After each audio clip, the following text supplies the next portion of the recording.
What advice do you have for me as a dad of two kids who are swimming? My brother went to the Mm, Olympics. Their godfather was a medalist. Their uncle was a medalist in Olympics. There's pressure in my family as well. What advice would you give me as a father to this 10-year-old and 7-year-old who are swimming? mm. That's a good question. Um, I really think it's about seeing, getting to know your kids and knowing what they want to do, what drives them. And I because that's what my dad did with me. I remember when I was young, there were moments when I either felt pressure with swimming or I wasn't in love so much in love with the sport for some reason. And my dad would stop me. He was like, "Hey, like, you don't have to swim if you don't want to. Like, do you want to play basketball?" And I used to play basketball. I played soccer too. I was a goalie, but dad didn't really.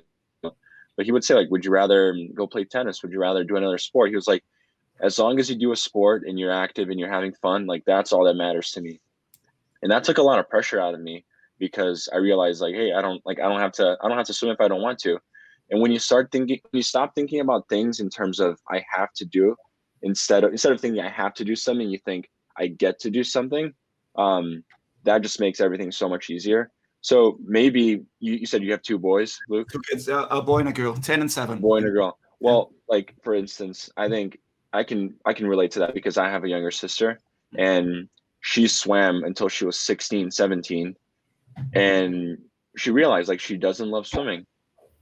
She loves the sport of swimming, but she didn't love training every day. She didn't want to do it in college, and and I did, and that doesn't make me or her a better or worse person because of it. It's just because she had other interests. I mean, she is like she still trains a bunch. She's in a triathlon team here. She's going to the gym every single day and running and biking, and she still swims with the triathlon team.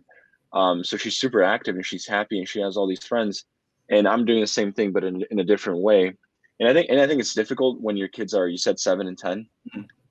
It's difficult because they're still figuring stuff out. Right. So I would say my advice would be let them do what they think is fun and just guide them towards the world of sport, which is what my dad did.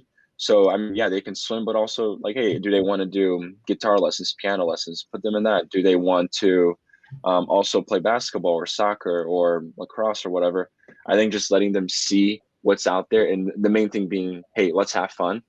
Then you can't really go wrong because if you love them and you support them and you allow them to have fun, that's all you can really do as a parent. Did your dad ever coach you, or does he get on deck at all of you and give you any advice? Let me hear some sets.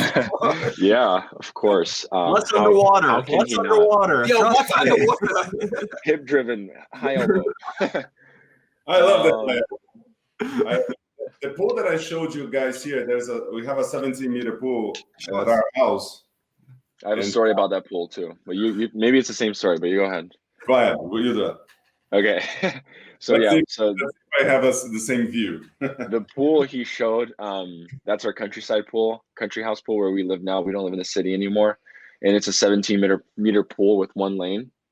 And there's like a little area to like a bigger area where you can like jump in the water too. But it's just a lane. And actually the tiles in the bottom are maize and blue, so they're Michigan color. And we've had that we built that house maybe like 15 years ago, I want to say, right, Dad? Yeah. About. And so I would swim all week, I would train hard. And then we would go to the the countryside house in the weekend. And what was the activity? We would swim. um, but it wasn't like, hey, we have to swim. It was like, hey, like, do you want to jump in and like swim a little bit? Like, I can take a look at your stroke, whatever. And I'm like, yeah, sure. And I remember my dad had this little camera. I think it was called like a flip camera or something. Yeah, and it was like super super in the everyone had it like 10 years ago or something. And he would film me with this camera, and he would always say, all right, we're going to do 2017 and a halves, perfect stroke. That's all we're going to do today. And we're not going to stop until you get 20 in perfect stroke. And I'm like, okay. And sometimes it would take me 300 50, meters. That's 300 meters. 300 meters. Okay. And it would take, and the water was not heated. All right. So it was really cold. Even though it was warm outside and it was sunny, the water was cold. And sometimes it would take an hour to swim 300 meters because and I think, and I heard a quote the other day, which which supports my dad's theory of doing 2017 and a half, a perfect stroke and not stopping until you hit him. And it goes something like great athletes will keep doing something until they get it once, or like until they get the great stroke or technique once. But exceptional athletes, the greatest athletes of all time, they'll keep doing it until they can't get it wrong. And I think about that a lot, because if I had gone to that pool and I did 2017s and the last 3 were great stroke, I could have done 17 more at that great stroke, and I could have gotten even better. That would have, I mean, John can probably talk more about like the neuromuscular patterns and all this stuff in our brain to our body. But like Bruce Lee says, I don't fear the man who knows 10,000 kicks. I fear the man who's done one kick 10,000 times.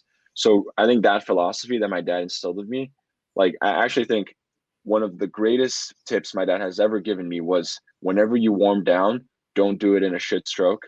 And the reason that's so important is because when you're tired, when you're super, super tired and you're warming down and you're swimming in a really bad stroke, like that, your brain is still going to capture that. It's still going to get engraved in your memory, which is why I always either do backstroke easy or I do perfect hip driven stroke when I warm down. But yeah, that's the story of the pool in the backyard, the cold pool. Yeah, but just to add a little bit to this story, we used to come on Friday night and he would skip the Saturday workout. So there was an exchange. so he either do like a 4,000, he was like 12, 13 years old, and he was so uncoordinated.